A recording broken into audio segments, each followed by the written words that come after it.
Now, new at 11, we have a major development in an ABC 7 I-Team investigation.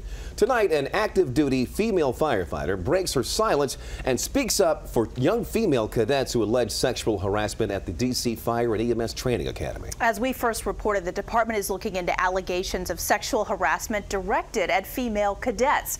Our Jay Korf first broke this story. He's live outside the DC Fire Training Academy in Southwest with this exclusive interview. Jay? Well, this female firefighter tells us that these crude remarks and inappropriate touching that she endured, she says, at the hands of a male instructor here at the DC Fire Training Academy got so bad that eventually she said, quote, "Don't ever touch me again."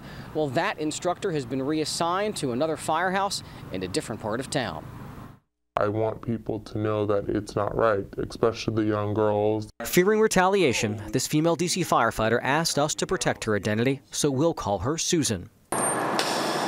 She says when she joined a recruit class a few years back, it came with a warning from a female academy employee about some of the male instructors. She just said be careful, because a lot of them, they don't know their boundaries. And almost immediately, Susan says, the sexual harassment began. He made the comment of, guess who wore the wrong bra today? After a tough day of training, Susan says that same instructor got her alone. And he came over and, oh, it's okay. It's like, initially it was like, oh, that's nice. She says his hand moved from her shoulders slowly down to the top of her backside. And then as the hand went lower to here, I was just like, yeah, please don't ever touch me like that. That's hugely inappropriate. Fearing for her job, Susan kept quiet until she saw ABC 7's recent investigation. 2 young female cadets fresh out of high school accusing 2 male instructors of sexual harassment. She says those cadets came to her for advice and told her what the instructors said. They're like, you fit those pants well.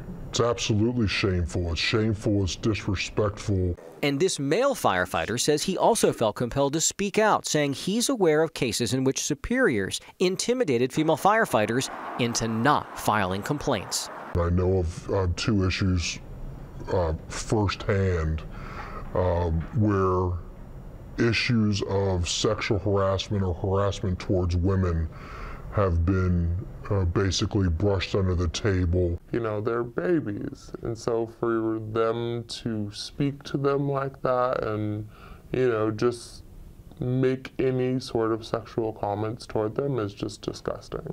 The fire department has reassigned the 2 male instructors to positions outside of the academy and launched an internal investigation.